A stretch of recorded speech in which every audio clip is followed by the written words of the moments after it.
On se retrouve aujourd'hui pour une review qui, je pense, va frustrer une grande partie de la communauté Lego Star Wars.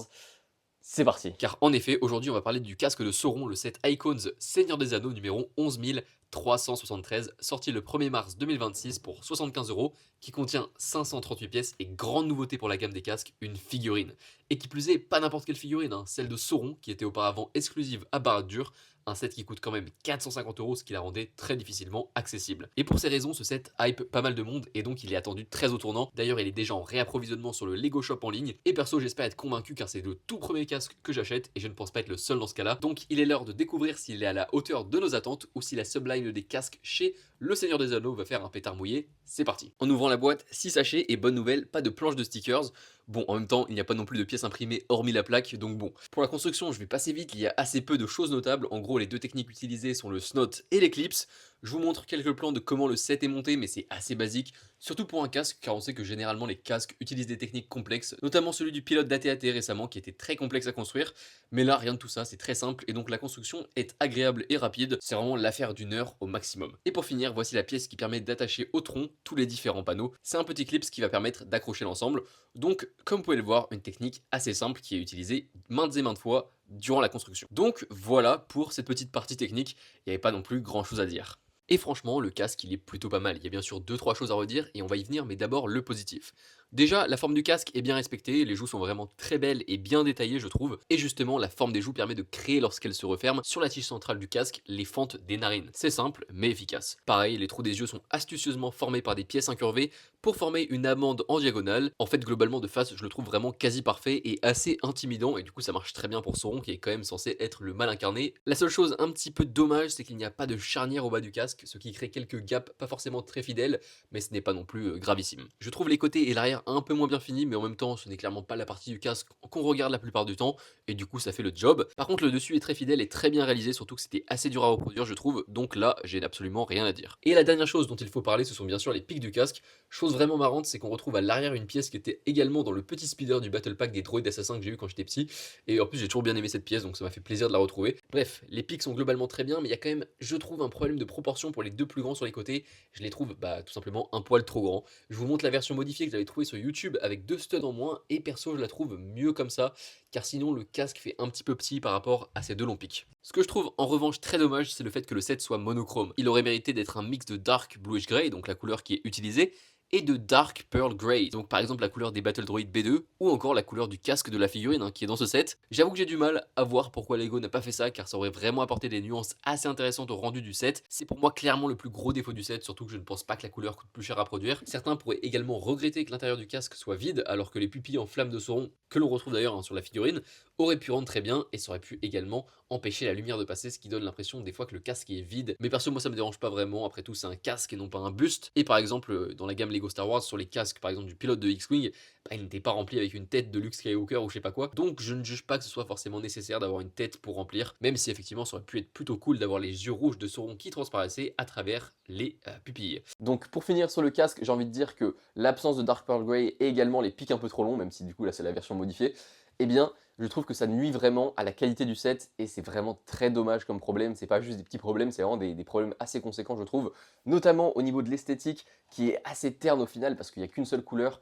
C'est vraiment un gros bloc monolithique et c'est dommage parce que, regardez, notamment sur la boîte en fait, on peut voir que c'est pas la même couleur, hein. La boîte le rend vraiment beaucoup plus beau qu'il n'est, avec des reflets un peu comme s'il y avait du gris métallique en fait, alors que c'est pas du tout le cas, et que là il est complètement terne, et ça c'est vraiment très dommage parce que ça nuit, je trouve, à l'aspect premium du set. Après, il faut reconnaître que la forme est plutôt bien réalisée, que ça ressemble bien à Sauron, et que le set rendra très très bien, je pense, sur une étagère, à côté notamment de Barad-dûr. Moi malheureusement je ne l'ai pas, donc je peux pas vous montrer une photo où je le mets à côté, mais je pense que ceux qui l'auront, eh bien ça rendra très très très bien dans une étagère, et moi du coup ça me fait une très bonne raison d'acheter Barad-dûr. Mais du coup, à cause de la couleur, j'avoue être assez mitigé. Au niveau de la taille, comme c'est mon premier casque, eh ben, j'ai pas d'autres casques pour le comparer, mais je trouve qu'en termes de taille, ça va. C'est pas non plus gigantesque. En fait, je pensais que les casques étaient un peu plus grands, mais au final, c'est pas vraiment le cas. Ça reste des choses, enfin des sets assez petits. Voilà, voilà, on peut voir qu'au niveau de la circonférence du casque, bah, c'est pas non plus énorme. Et ça tient pas dans le creux de la main, mais bon, tu peux le prendre à une main et j'ai pas forcément des grandes mains, donc ça veut dire que c'est pas non plus gigantesque. Et on peut voir en termes de hauteur que c'est à peu près comme la boîte, enfin c'est même comme la boîte normalement, jusque là j'ai encore raccourci les pics, mais normalement ça monte jusque là. Et donc pour le mot de la fin sur ce casque, j'ai envie de reprendre une expression que nos amis américains de TOT Star Wars utilisent outre-Atlantique. Normalement vous connaissez parce que vous êtes souvent en parler dans les commentaires, et j'ai envie de dire du coup que ce set, pardon, il a de la shelf presence. C'est-à-dire qu'en gros, il a de l'aura et quand tu le mets sur une étagère, eh bien il rend quand même plutôt pas mal. Il a vraiment de la prestance et je trouve qu'il rendra très bien sur une étagère, malgré le fait qu'effectivement, bah, il y a un petit problème de couleur. Donc ce casque, au niveau de la forme, c'est une réussite, mais au niveau de la couleur, eh bien je trouve que c'est vraiment pas optimal. Donc j'ai envie de dire que c'est une réussite en demi-teinte. On passe maintenant à ce que vous attendiez tous, la figurine de Sauron. C'est exactement la même que celle de Barad-dûr, donc un set qui coûte quand même 440 €. Et c'est franchement très cool de la part de Lego de la rendre beaucoup plus accessible, car actuellement sur le marché secondaire, elle coûtait quand même un petit pactole, hein, entre 80 et 90 € il me semble. Et puis au-delà de ça, c'est un des personnages les plus iconiques de l'histoire de la fiction, donc ça fait très plaisir de pouvoir se la procurer pour relativement pas trop cher encore une fois. Donc la figurine est très cool avec son casque en Dark Pearl Grey, qui est assez malléable par endroits, donc il faudra voir comment ça vieillit si on joue avec, hein, parce que sinon je pense que ça ira. En dessous, on retrouve son visage avec donc les flammes caractéristiques de ce visage de Sauron qu'on ne connaît pas tellement dans les films, mais en tout cas on se l'imagine comme ça. Il a également une très belle cape, et puis on retrouve aussi un torse et des jambes très détaillées, même s'il n'y a pas de dual molded legs ou encore de bras imprimés, je trouve que la figurine n'en avait pas forcément besoin, donc elle est vraiment parfaite. Et forcément, il y a l'anneau, ou plutôt les anneaux, étant donné que Lego en a donné 3. Je crois qu'il faut rappeler Frodon de Valinor, car il lui reste 2 anneaux à détruire du coup. Non, sans rire, cette figurine est une 10 sur 10, et son inclusion fait vraiment une grande partie de l'intérêt du set, hein. Même si j'aime bien le design du casque, eh bien, il faut bien avouer que le plus dans ce set, le gros plus, eh bien, c'est cette figurine. Et justement, on arrive au moment de la review où mon cœur de fan de Lego Star Wars va parler. Et franchement, qu'est-ce que c'est dommage et frustrant de voir que Lord of the Rings reçoit le traitement qu'on voulait pour les casques Lego Star Wars pendant plusieurs années, depuis 2020 il me semble, depuis 2019 même. Donc c'est vraiment très dommage quand on pense qu'on aurait pu avoir un Bush Leia, qu'on aurait pu avoir Cody Phase 1, qu'on aurait pu avoir un Phase 2 Rex avant qu'il sorte dans le Venator. Et bien franchement, bah, ça fait mal rien que d'y penser. Et forcément, ils font ce changement maintenant que la gamme des casques chez Star Wars eh bien, a atteint son terme. Je pense qu'on n'en reverra pas d'autres. Donc c'est vraiment dommage qu'ils aient pas fait ça avant, mais franchement en tant que fan de Lord of the Rings également, bah, je suis très content qu'ils reçoivent un traitement bien supérieur à ce que Lego avait pu fournir pour Star Wars. De toute façon le Seigneur des Anneaux en général c'est vraiment une franchise que Lego peaufine, à l'exception de quelques sets de temps en temps, on peut penser à la Comté qui était pas si ouf que ça, mais on sait qu'en général Lego fait beaucoup d'efforts pour cette franchise, et que souvent ils veulent produire des produits très premium. Et là, en l'occurrence, je dirais pas que le produit est absolument premium, mais en tout cas, le fait qu'il y ait cette figurine en particulier d'extrême qualité, eh bien, c'est clair que ça va jouer énormément dans ma vision du set, hein. Je peux vous dire clairement que moi, c'est un truc qui me dérangeait énormément, le fait qu'il n'y ait pas de figurine avec les casques, et c'est pour ça que c'est mon premier casque seulement. Parce qu'en fait, si on prend Star Wars, eh bien, les sets représentent quand même des figurines, et ça n'avait aucun sens pour moi qu'il n'y ait pas la figurine incluse dedans. Par exemple, un casque de Dark Vador sans le Dark Vador, ça me gênait un petit peu. Après, il faut reconnaître, et je pense que c'est peut-être pour ça que Lego a fait ce changement aussi tard et seulement pour Seigneur des Anneaux, c'est que c'était des figurines assez communes la plupart du temps. Voilà, j'ai parlé de Cody Phase 1, j'ai parlé de Captain Rex, j'ai parlé de Bush Leia, mais en général, c'était quand même des figurines assez communes qu'on aurait eu dans les casques. On aurait eu Dark Vador, un Stormtrooper, un Snowtrooper, un pilote de TIE Fighter, enfin bref, des figurines qui sont vraiment très communes à avoir, et donc je pense que Lego se disait, c'est pas franchement la peine de les mettre, les gens les ont déjà en plusieurs exemplaires, ça apporte pas forcément de valeur ajoutée. Mais le problème, c'est que quand tu réfléchis comme ça, eh bien, quand la figurine va être vraiment intéressante, par exemple pour Cody Phase 1, eh bien tu vas avoir la mauvaise réflexion et que tu vas pas mettre de figurine, alors que ce serait clairement un énorme plus dans le set. Donc moi je pense que par principe ils auraient dû en mettre partout dans tous les sets, et je pense que c'est justement ce qu'ils vont faire à partir de maintenant, avec notamment la gamme des bustes. Alors je la vois pas encore arriver tout de suite chez Lord of the Rings, je pense qu'ils vont attendre un petit peu, mais en tout cas on sait que chez Star Wars, eh bien dans quelques semaines là, on va avoir 2 bustes. Donc un buste de Yoda, un buste de Dark Vador, et bien j'espère qu'ils vont venir avec la figurine, même si c'est pas les personnages les plus incroyables à voir en figurine, et bien je pense quand même que ce sera nécessaire qu'ils la mettent, parce qu'à partir de maintenant, tous les sets qui sont de ce style-là, donc casque ou alors buste, et bien ça doit venir avec des figurines automatiquement, sinon bien Lego va avoir un gros problème de cohérence et de consistency, comme ils aiment bien le dire. Donc pour clore la parenthèse sur ce sujet, j'ai envie de dire que les casques chez Lord of the Rings, ça a vraiment du gros potentiel.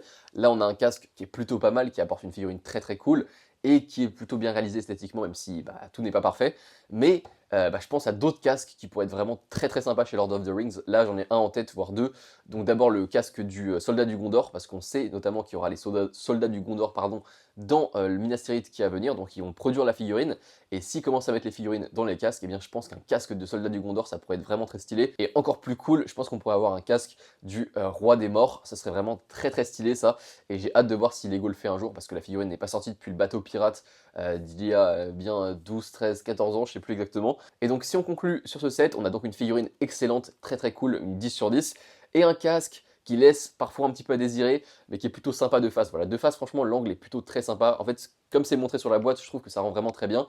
Donc le set laisse un peu à désirer, mais avec la figurine, j'ai envie de dire que ça fait quand même un très bon mix et que le set est vraiment pas mal. Alors maintenant qu'on a vu tout ça, est-ce que je conseille ce set?